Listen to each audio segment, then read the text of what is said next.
Hello, hello. Okay, this is going to be episode 3 of the Divine Masculine series. If you are watching and have watched 1 and 2, thank you so much. Drop a comment, let me know how you received it. How's your experience been? Are you currently working on your own Divine Masculine journey? I would love to hear from you. So, in the last video, we talked about how the old identities no longer fit, right? It feels like a suit that you've outgrown, and the new one is still forming.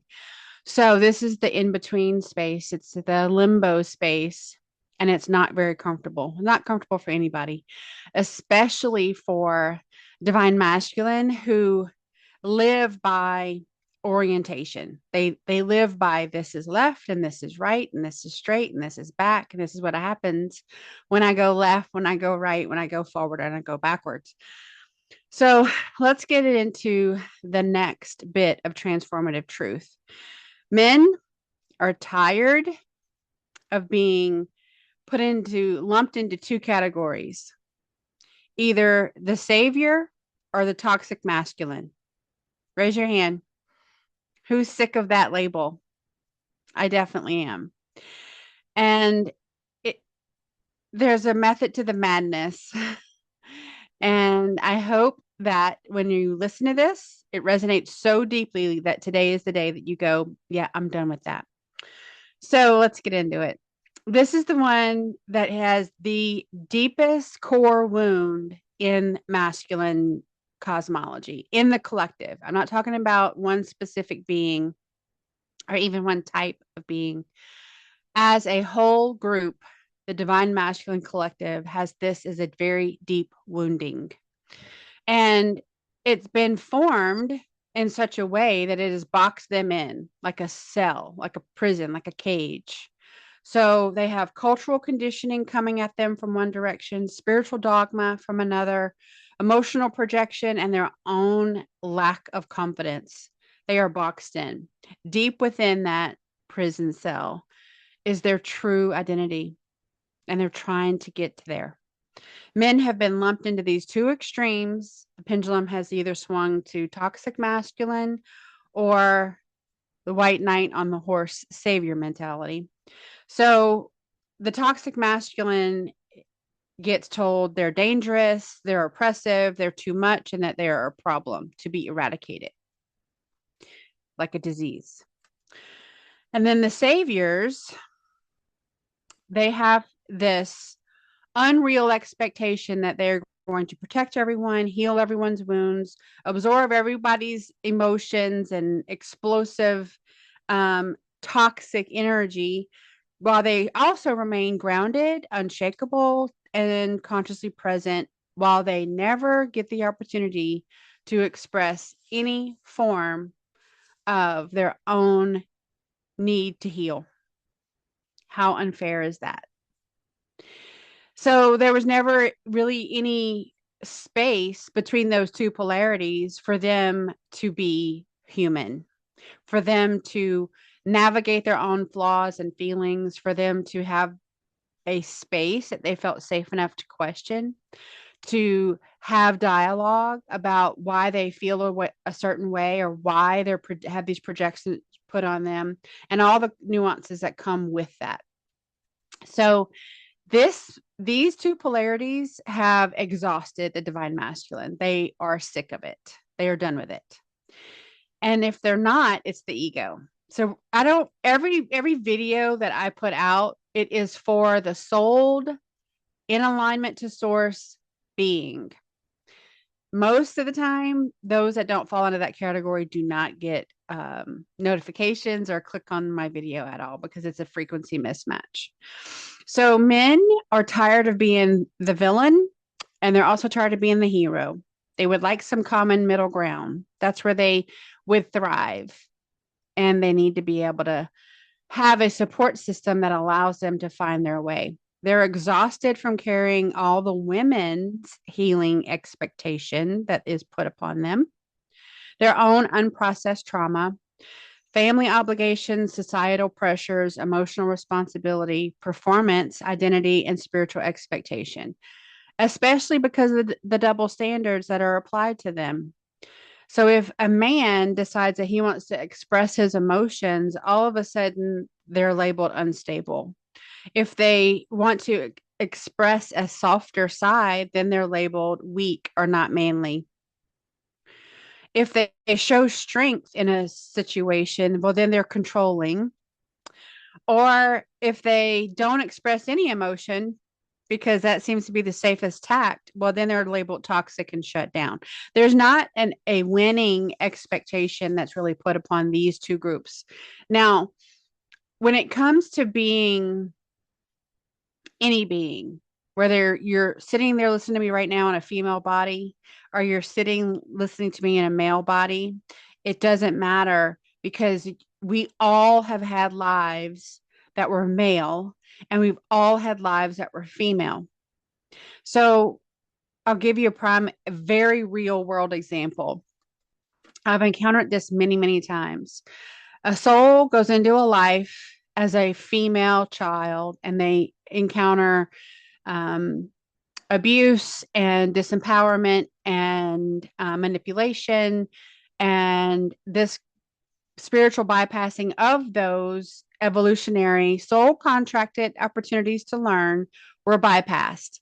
They live their entire life. They don't attain the lessons that they were contracted to attain in that life. So they just loop back in, they go back in again. They're a girl again, born pretty much same soul contract. Again, they spiritually bypass all of the lessons. So then they loop back in. Okay, so now you've got three lives, just as an example, three lives as a feminine with all the trauma, all the lessons, all of the soul contracted opportunities to learn and evolve beyond it that you've bypassed. So you go, okay, the karmic board, okay, this isn't working as a female. Let's will you go in as a male? Because the soul has the choice. If they arrive as male, female, Asian, African, it doesn't matter. They choose this scenario. They choose their parents, they choose where they're going to live. So the karmic board goes, how about we try it as a male body? Okay. So now you got the same soul that's bypassed learning and evolution and soul growth and shadow work for three life cycles coming into a male life cycle. And he's born to two toxic parents. So he's bringing in incarnated trauma, ancestral trauma, and his own poor foundation. Do you honestly think he's going to have the opportunity to sit and dissect his nuances of his trauma? No. I mean, it's possible, but it takes self guided work and a strong commitment to healing to not let all the external forces push you off your path. So again, it doesn't matter if you're male or female right now. We all have divine masculine wounds, and every divine masculine that's in a sacred union has been very aware of the trauma that their divine feminine partner has suffered and that they've suffered. So it's compounded. And so it is very unfair to look at a divine masculine partner and think that they are unscathed. It is just ignorant. So people assume men want to be the hero because that's what we're shown in the cartoons, right? Wrong. Men are tired of that. They want to just be real. They would rather be supported in a way that allows them to support others. Instead, what happens is they're expected to have everybody lean up on them without anyone providing support. Nobody has their back, but they're expected to hold everybody else that's leaning into them for emotional, physical, spiritual, financial support. They're also expected to hold it all without one complaint. One little, I need to move my foot a little bit because I'm losing my footing, and they get labeled a loser. They also are seen as these emotional shock absorbers, like daddy's little girl can't figure anything out without having a little meltdown. And he loves it because it makes him feel needed and it makes him feel special. He's craving that. And so that develops this toxic environment where He says, bring me all your troubles and daddy will fix it. But daddy hasn't dealt with his own trauma and his own needs. So it really does become a scenario that is negative for both parties involved. They're also told to just rise into your divine masculine with no blueprint of how to do that. They have no meaningful mentors to help with that. They have been born into a toxic scenario. Remember, most of us are not choosing to incarnate in families that are, singing kumbaya all the time. They're balanced without trauma and judgment and shame and blame and guilt and pain and all these things, because it's that friction that we need to grow. The issue becomes where that soul incarnates in us in a family, a body, a position, and a circumstance that it is easier to bypass that work, and they just become a victim of that frequency that they incarnated into. Most of the time, men crumble under the weight of being the conscious masculine because, for the most part, they have not healed their own wounds. And so they're giving from a place that is full of holes. They're full of cracks. It's crumbling. The foundation is already soft. And then they're giving away what little bit of stability that they have, and they crumble. They don't have it to give, but they don't want to say no. And so they put themselves in a very precarious position. But the truth of the matter is that when men are not saviors, men are human souls with all of the baggage that comes with being a human soul. They don't have a different pedestal that they stand upon. They really don't. Remember, we all have male and female lives. So many times, the man in your life, in a woman's life, that has abused her was the woman that was abused in another life. And this balances karma. Many times, a trafficker of children will result in the next life of being a trafficked child, balancing karma. How do I know that? Source Creator told me that. I struggled for so long to give forgiveness to those who harm children, especially in that way. And that was the message that finally gave me the aha moment of not judging and allowing for forgiveness to come through. But labeling toxic and savior is just as destructive because you're setting up this facade. It's fake. There's no truth there. But they also feel trapped by the label. Many of us feel trapped by labels that are projected upon us. So oftentimes, not 100%, but oftentimes, men are labeled as a toxic masculine by an unhealed woman in their life somewhere along the way. And yes, it can be soul contracted, but it doesn't make it any less harmful. And it could also most of the time be soul contracted that they both learn from this, that one enforces a boundary of that's not accurately describing who I am. And I'm not going to let you allow that label to be attached to me. How about we sit and talk about our woundings? She has to stand up and face herself in the mirror just like the man does.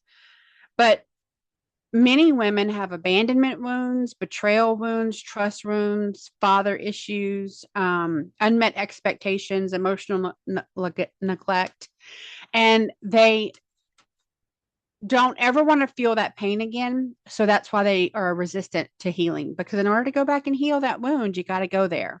You got to let the pain come in like it's fresh and then deal with it. Love, forgiveness, gratitude.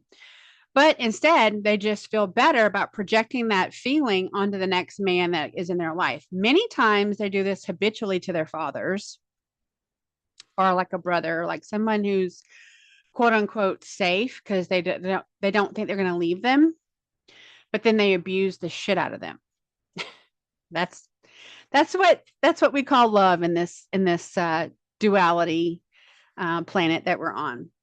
So men get berated for not showing up whenever they enforce their boundary because this is not good for them. And then they get berated for showing up and not fixing the problems. It's another no-win situation. Everybody has to take responsibility for their own healing and their own journey of healing. You cannot heal someone else. They have to decide to do the healing for them. You can support them. You can hold space. You can have dialogue that's balanced and non-judgmental and loving and supportive and all of that. But you can't do the work for them. They have to be willing to do the work for themselves. At the same time, you have to be willing to do your own work. It's always easier to discern and detect what other people need to do than it is for us to see it in ourselves. That's just the ego. But their own energy is failing to express what they clearly need. So many times, because of the way that boys are taught from a young age to hold everything in, never cry, never talk about emotions, all of this stuff just gets crammed down into their core.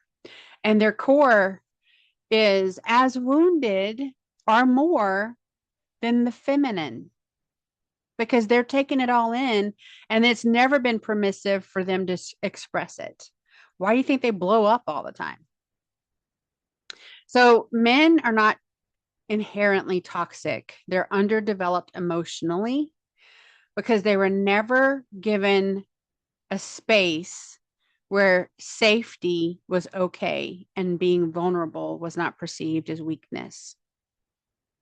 I'm going to say that again. Many men are not inherently toxic. They're underdeveloped emotionally because they were never given the space to be safe and vulnerable at the same time. This is where a huge disconnect has come about and a huge disservice. Men aren't trying to be saviors either. Sometimes they're the sole contracted villain in your life, but that also provides them the opportunity to evolve beyond their acts, receive forgiveness, give gratitude, and be loved. The masculine is tired of being the villain in one narrative and the savior in another. What he actually wants permission to be is human and to grow without shame, to feel without being judged, and to lead without being demanded. Men desire neutrality and balance. They don't want to be worshiped. They don't want to be blamed, pressured, or have unreal expectations slapped upon them.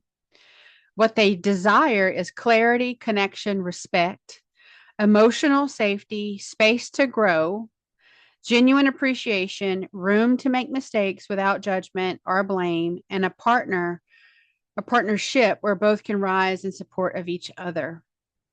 Their deepest craving is dignity. We forget about that.